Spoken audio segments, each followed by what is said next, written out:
Hi everyone, welcome back to April's Book Corner. This is episode 4. Boot boot. We are continuing the book Chicken Soup for the Soul. Find Your Happiness. 101 inspirational stories about finding your purpose, passion, and joy. So we are now officially on chapter 3. Titled Finding My Joy. Joy is a flower that blooms when you do. Author unknown. I have a confession to make. I lose things all the time. You know my type. I'm the lady who drives out of the restaurant parking lot with her takeout on the roof of the car. The one who leaves the windows open during thunderstorms.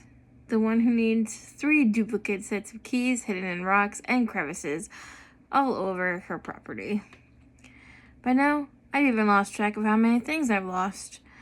I like to blame it on the fact that I'm a mom to 6 children, or to pretend it's the stress of homeschooling that causes my forgetfulness. Plus, I've got the added responsibilities that come with being a pastor's wife. All good reasons, don't you think? But the truth is, I was this way long before we married, started a family, entered the ministry, or taught the first homeschool lesson. If you ran into me on the street, you'd never guess. I'm so scatterbrained. I could do a pretty good imitation of competence. But chances are, I'm probably standing there, doing a figuratively head scratch while I ask myself the question, what was I doing again? See what I mean? Even my train of thought gets lost. People like me need a strategy for coping with such forgetfulness, and I developed an excellent one. If I do say so myself, it's very simple.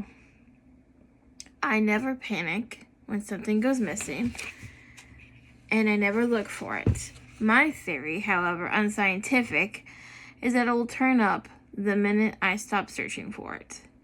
Library books, driver's license, car keys, cell phone, birth certificate, wallet, plane tickets, you name it, I've lost it. I've also found every single item, because eventually this stuff resurfaced. Granted, sometimes it took as long as 3 years, but still, I found the things I lost every time without fail. My theory worked like a charm, until the day it didn't. That was the day I lost something and couldn't find it again. I lost my joy. As usual, I waited a while for it to return, but as the weeks passed, I began to panic. I wondered how long it would be before I felt happy again. In place of light, there was darkness, anxiety rooted in my heart where contentment used to live. As the weeks turned into long months, I struggled to ignore the depression that was bearing down and smothering me. I knew it was one of those things women may experience after childbirth, but my baby was 6 months old. Exercise, sunshine, even a trip to my doctor's wasn't helping my heavy heart. Given that I used to look forward to each new day, this change was a hard pill to swallow. I tried to grit my teeth and power through it until the fog lifted and the burden eased. After all, everybody has bad days now and then, right? In the meantime, I spent a lot of time sitting on the bathroom floor, leaning against the tub, and crying while the bathwater ran. I had to do something. So I did the one thing I'd never done before and went out in search of what I lost. I started by closing my eyes and praying for joy. Only then did I begin to see where it had been hiding. It was first spotted in the pages of my Bible. Then later, I found it in the rocking chair with my baby in my lap. And even more when I felt my toddler's arms around my neck. The fog began to lift. After that, when I learned how to say no. The clouds cleared and the sun came out. I realized my older children didn't have to be organized sports if it meant extra stress. My 7-year-old could learn Spanish in high school as opposed to first grade. The house didn't have to be perfectly clean. I could let it go of the smaller things to gain much greater things. Little by little, it came back. Joy, contentment, peace, and a truly grateful heart. Of course, I still lose things all the time. Just the other day, I lost a prescription on the way to get it filled, the dog's medication, and the check register. I used my old theory and said with a shrug, it'll service eventually. But I used my new theory too. I searched with eyes shut and hands folded in prayer. Because if it's really something I need, I know God will bring it back to me. Deborah Mayhew. All right, we're going to move right into chapter 4 since that was a shorter one. Chapter 4, My Own Happiness Project. Happiness is an attitude. We either make ourselves miserable or happy and strong. The amount of work is the same. Francesca Wrangler. When you find yourself sobbing unexpectedly in a bookstore, you know something's wrong with your life. I was snuggled into a puffy chair, focused on a book in my lap, Gretchen Rubin's The Happiness Project. I told the story of the author's year-long journey to examine her life and to make happiness-promoting changes recommended by scientists, philosophers, popular culture, and friends. As I read the opening pages, I found myself nodding related to her ideas. She warned readers that her experience was unique, but I saw reflections of myself in her personality, her marriage style, and her interests. I read quickly and eagerly, thinking I could improve my life too, and suddenly I was stirred by a long-forgotten feeling, hope. When my husband and friend found me, I was a sniffling, emotional mess with tears soaking my cheeks. I was overwhelmed not only by desire for change, but also the realization that I was ready to go. I was ready to succeed. I pulled myself together and clutched the book possessively on my way to the checkout counter. Over the next few weeks, I savored the author's words, sometimes reading it in bed or in a coffee shop, always with a pencil and paper nearby for note-taking. After I finished, I spent hours sitting at the desk in my study, designing my own happiness project. I considered what happiness meant to me and decided what behaviors to change or keep, how I would make that happen, and what attitudes I would cultivate. It looked like a lot to take on, but I had a plan. Getting more sleep, making time to relax with my husband, seeing my friends frequently. All these could be accomplished by better time management, right? Not so fast. The moment I put my plan into action, I was immediately reminded that if it was all so easy, I'd have done it long ago.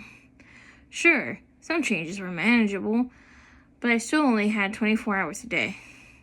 If I wanted to expend time for my goals, I had to cut other priorities. How was I supposed to say no when everything wasn't so important?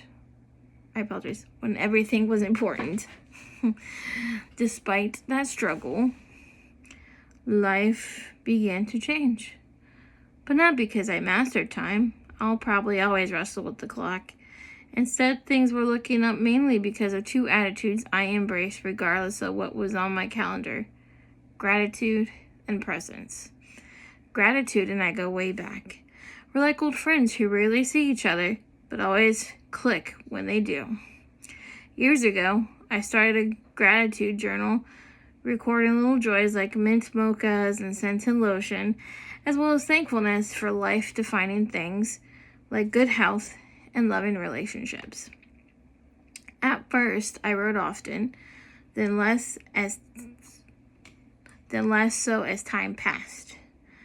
I didn't give gratitude much thought until years later, when major surgery reminded me how much I needed it. There was nothing like being mostly helpless for months to remind me to appreciate the things I still could do. The lessons of that time never left me, but just like my attention to the journal, they faded into the background as life directed my attention elsewhere. It was time for another reminder. I was running through my gym's parking lot during a rainstorm, preoccupied as usual. As I entered the gym, the desk clerk asked how I was. "I'm soaked," I complained. "It's pouring out there." Instead of commiserating, he asked me an unexpected question. "Do you like the rain?" I was taken aback. Actually, I had always liked rain. I thought it was comforting, loved its sound, appreciated that it made everything so lushly green. Why was I complaining? "Yeah, actually I do," I said, feeling thankful he made me think about it. It was a simple moment, but it was an effective reminder that cultivating gratitude is like cultivating a friendship. The more effort I put into appreciating and acknowledging, the more reward I felt. To keep gratitude in my daily life, I started playing a game called 5 Things. I think of 5 things to be thankful for in the moment, with no generic answers allowed. Instead of "I'm grateful for my health," I'll say, "I'm grateful my leg feels well enough today to exercise." This game is particularly helpful when worry sidetracks me, such as when I'm driving home from my job, pointlessly dwelling on the workday problems. To distract myself, I focus on 5 current things to be grateful for. For example, a project finished early, praise from my boss, a favorite song on the radio, a storybook, blue sky ideal for a late afternoon walk, and the fact that my husband will be cooking his famously mouthwatering hamburgers that night. Playing 5 things with his emphasis on what's right now works well with his companion attitude, presence. It wasn't until I started making an effort to live in the moment that I realized how much time I spent fretting over past actions or worrying about future events. After struggling for years with anxiety, I was shocked to find that eliminating stress was often as simple as focusing on the present. You can't wander into traffic if you stop to smell the roses. I discovered something delightful too, like scissors, cutting paper, or rock crushing scissors. Presence quashes worry. If I'm truly in the moment, I'm not worrying. I'm too busy taking action or having fun. If I start to worry, I can stop it by assigning a time to take the next step to solve the problem, and then letting it go until it's time to act. If there's nothing I can do, I skip straight to letting it go. I find it's not bad situations that sour my life. It's the related worrying that's most toxic. I'm not saying that I'm always happy. Interpreting my world through a prism of gratitude and presence takes practice. Sometimes I need reminders. Recently, I was grumping around the house, knowing I should exercise but feeling uninspired. My right leg, which has periodically bothered me since my surgery, was aching. "I need motivation help," I said to my husband Frank, who had just gotten home from work. "Will you go on a walk with me?" "I can't," he said. "My foot's hurting again. I need to get off my feet." I must have looked disappointed because he glanced at me and said, "You look sad. You can't be sad. You're happy now, remember?" I smiled at the fantasy that I could eliminate all unhappiness. Still, even as I complained that I'd be putting off exercise for days, and you can't just do that. Sure you can, the king of couch argued. My perspective was changing. Frank's comment reminded me that the point of view is a decision I make. With that reminder, I knew I was going to walk. I'd appreciate the fresh air, the cold, clear sky, and my ability to take each step through the neighborhood. As I put on my walking shoes and my winter coat, I felt better already, grateful, happy. Elena Smith. And that concludes the episode. Until next time, my lovely people, have a good day.